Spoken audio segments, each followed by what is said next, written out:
but I think at least it'll make people understand that there are some fundamental patterns in human behavior that have existed from the beginning of time. Yeah. People like structure, and they like knowing where the rules are, because life in itself is too open-ended.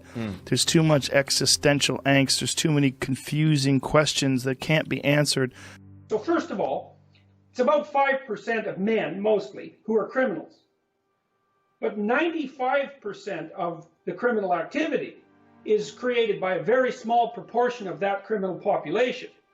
So hardly anyone is criminal, first. Of the criminals, hardly anyone is a serial criminal. But the serial criminals commit all the crimes. Okay, so now, let's put that in terms of men. Hardly any men are sexual predators. Of the small percentage of men who are sexual predators, there is a specialty group who commits all of the sexual serial crimes. Picasso and Hemingway and even Gandhi and certainly Martin Luther King and Albert Einstein, all of whom I believe would practice some gross infidelity. They all cheated on their wives, from what I understand. They were certainly ladies' men. Even people like Christina Hoff Sommers, who's a feminist, gets shouted down, and people are yelling at her and calling her a fascist. We don't live in a rape culture. We live in a culture where it is rife with misinformation, if you will, and propaganda. If you fuck someone under, well, let's just be conservative, 17. I think that's the lowest it goes in America. And you're your age? Then you would call it pedophilia because, well, it's pedophilia. You ever see a fucking 14-year-old? She looks 30. I've never seen. There's no such thing as a 14-year-old girl anymore. Well, I'm gonna dress up like a 17-year-old girl, dude. Go into his place, fuck him, and then steal a bunch of shit. Wait, he doesn't fuck underage girls, though. No, dude, no. But hold on a second. How did it come out? Like, how did they? The boy's mother ended up finding it. Finding it? What do you mean? It doesn't, Snapchat goes away, right? How they? He probably saved it. You can screen record, take screenshots. Wow. You got to know that that's gonna happen. I always knew Chris is a ladies' man. I have never, and I'm going to say this, I have never seen or heard of him doing anything illegal. We live in a culture where it is rife with misinformation, if you will, and propaganda. Hardly any men are sexual predators. I said no like 20 times. And you just didn't stop. We don't live in a rape culture. I was repeatedly raped over a several-month period by the high-level senior enlisted people in my chain. We live in a culture where it is rife with misinformation, if you will, and propaganda. So hardly anyone is criminal, first. Of the criminals, hardly anyone is a serial criminal. 4 women have accused the Goldberg star Brian Callen of sexual assault and misconduct. The most recent allegation against Callen comes from comedian Tiffany King, who claims he offered her stage time and money in exchange for oral sex in 2017 when she was struggling with a contentious divorce and child custody battle. Well, we got to stop looking for things that make you angry. Usually women that want to push this and men who are bitches. I woke up to a lot of pain and a lot of pressure and sound of somebody moaning, and quickly realized it was Bo. And then I just shut my eyes and laid there. And that wasn't, I don't even think, a decision I consciously made. Some people would say, well, why didn't you scream out? Why didn't you fight back? This person is already willing to rape you. It's hard to imagine what they wouldn't do, what they wouldn't do to stop you from telling people. The basic marital routine was to ride into the village and grab the bride and run away with her on a horse, right? It's like the motorcycle gang member who rips the two naive women out. So I kind of wonder if part of the reason that modern university-age women aren't so angry is because that fundamental feminine role is actually being denied to them. I think that one of the grave tragedies is that there's so many people who are raped who don't come forward, and then they talk later about, the rapes that they've experienced. I didn't report it for, 1,000 reasons, a million reasons. Imagine, and I think rightfully so, that it would have been more traumatizing for me in many ways had I reported it. It's up to a survivor to decide what they do with their story. It's up to them if they want to report it or not. I don't want this to be a part of who I am. I hated myself a lot at the time.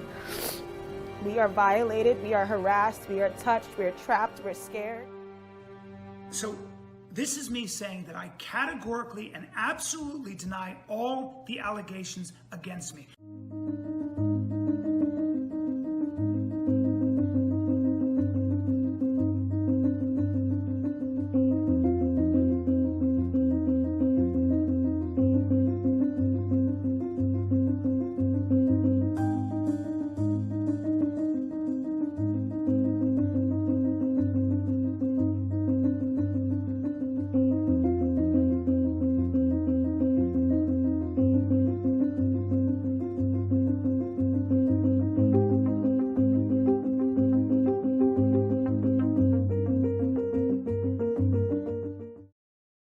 You can never be woke enough. That's the problem. It keeps going. It keeps going further and further and further down the line. And if you get to the point where you capitulate, where you agree to all these demands, it'll eventually get to straight white men are not allowed to talk. I mean, for sure, if it really is a system of oppression. But how do we decide what's a system of oppression and what is... Sounds like you need Jordan Peterson. Weird human behavior that represents the Then what way do you men mean and by women that? interact with each other on a grand scale. News in your industry these days is not about a great new film. It's about Harvey Weinstein. Right, yeah. A lot of talk about everybody knew or the behavior was an open secret. Did you know? I mean, did people know about this? I think there was knowledge amongst a certain group of people, mostly who did business with Harvey Weinstein. Mm-hmm. I think in an awful lot of the dialogue that I've read that come out, there are countless women who understood that that's what happened, and there were countless many people who said, "Well, that's just Harvey being Harvey." I figured out how to monetize social justice warriors.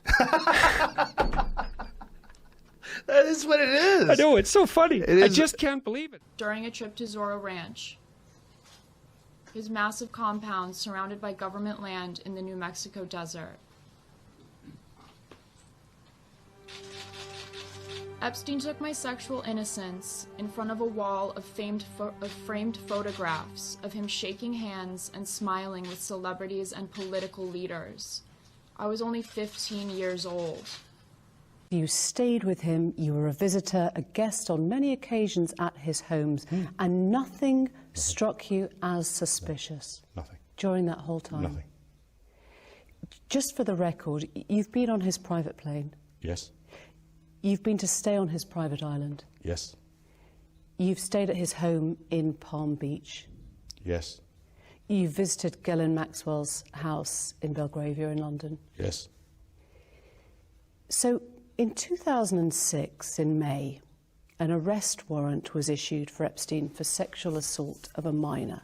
Yes. In July, he was invited to Windsor Castle to your daughter, Princess Beatrice's 18th birthday. Why would you do that?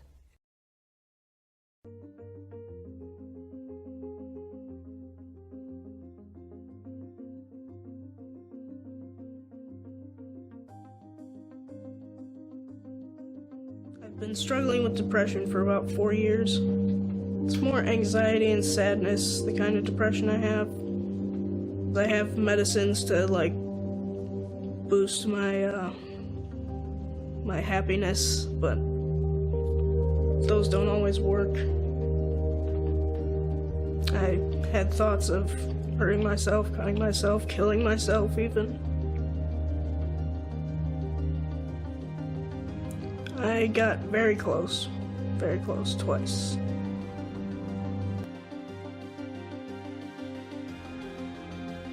A new study found that half of transgender male adolescents have attempted suicide.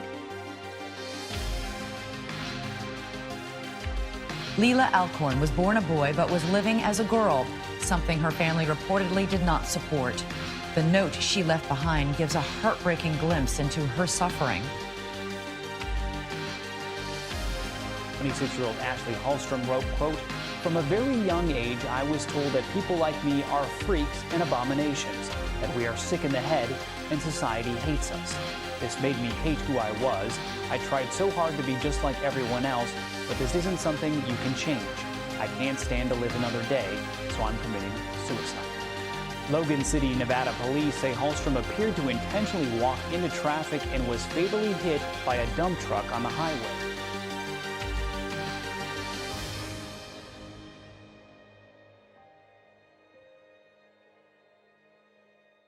It's a condition. I mean, Right. the It's DSM something called going it on. gender identity disorder, and then they called it gender dysphoria. It's a condition. I mean, like, It I'm not saying was conditions gender don't exist. dysphoria. I don't care if you Diminish. transition, do what you want to do, but Right. the idea that we as an entire society have to redefine what sex is, and we have to blind ourselves to what biology is, this is something I'm not willing to do. I think that it's actually damaging to kids, particularly. I'm more than willing to call her a she and change, but you can only change your name once. I'm willing to call Caitlyn Jenner. I'm not willing to Okay. call Caitlyn Jenner a she. Oh, Because you can't change your sex. You can change your name. Right. You can change your name to whatever you want. I don't care. But you can't. Caitlyn Jenner is not a chicken. Caitlyn Jenner is not a woman. I clarify this in literally all of my videos when I'm reacting to people like this, but they just don't get it. The terms man and woman dictate gender. According to the World Health Organization, gender interacts with but is different from sex, which refers to the biological and physiological characteristics such as chromosomes, hormones, and reproductive organs. Gender is defined again by the World Health Organization as the characteristics of women, men, girls, and boys that are socially constructed. This includes norms, behaviors, and roles associated with being a woman, man, girl, or boy, as well as relationships with each other. It's harder teasing and bullying wise when you're a girly boy, when you're in that in-between stage, than when you fully transitioned. It's much harder to be gender non-conforming than to be transgender, because when you're gender non-conforming, that is when really a lot of difficulties set in. Refers to a person's deeply felt internal and individual experience of gender, which may or may not correspond to the person's physiology or designated sex at birth. The consensus is that being a man or being a woman is not at all defined by your chromosomes, by your SRY gene, or by your reproductive systems. Being a man is to be a member of the gender that is typically associated with the male sex. Being a woman is to be a member of the gender that is typically associated with the female sex. Sex, gender. They're different. There's no good treatment for gender identity disorder, gender dysphoria, whatever you want to call it. But to suggest that it is a condition that doesn't require treatment, that really it's just that you're actually brain female. Again, this is ascientific. There's no scientific evidence to back this whatsoever. John Money did not believe that David Reimer was really a girl on the inside. He believed that gender was only socially influenced, meaning you could raise any child to be any gender you want if you raised them that way. This Reimer case perfectly shows that gender identity, which is different than gender as a concept, gender as a whole, it perfectly shows that gender identity is innate and unchangeable. Reimer was born as a cisgender male, meaning he was born physically male and his gender identity was a boy. After his botched circumcision, Money said that they could raise him as a girl, but he was unsuccessful due to the fact that you cannot change somebody's gender identity.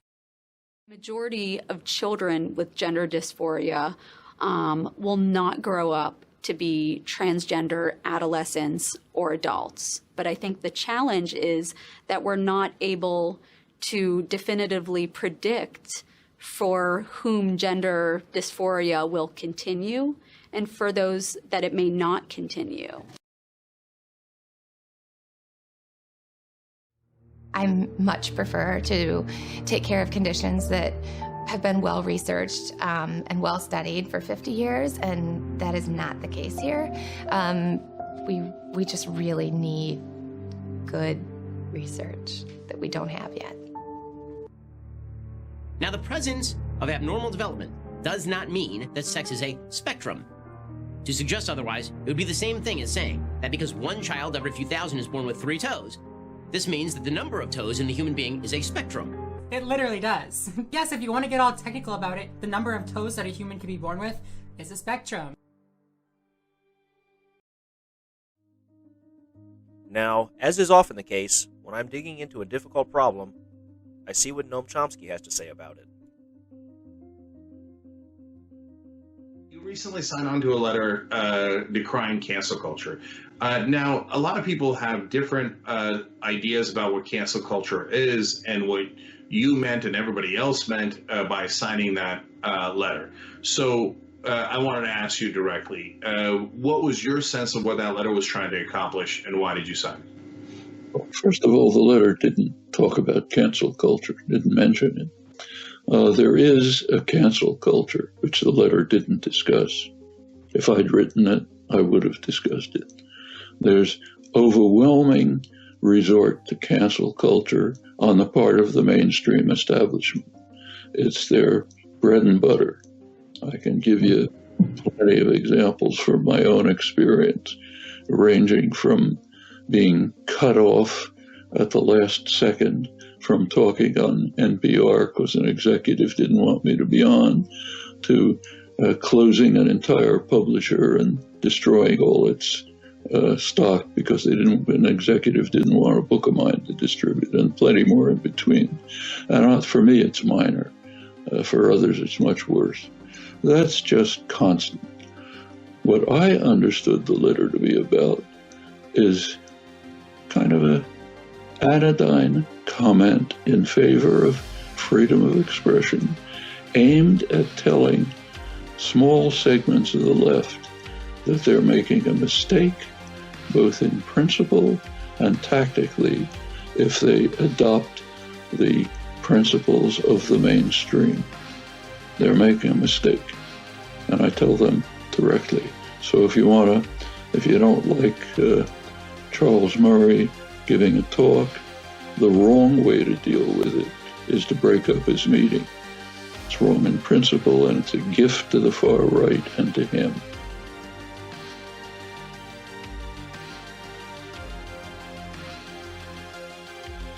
Well, there you have it. In video form, I've attempted to share my experience exploring cancel culture. On college campuses and online, kids and others are engaging in cancel culture. How prevalent is this behavior? If I had to guess, I would say that it is much less prevalent than the right wing would have you believe. None of the intellectual discourse I have heard or read supports the idea that we should cancel anybody. I think that we should stop focusing on the victims of cancel culture and instead focus on the victims of real crime. We shouldn't be afraid to call out systems of oppression. As frustrating as it can be, we should use logic and evidence to make our point. Silencing someone is never effective at shutting them up. Thank you so much for watching the video.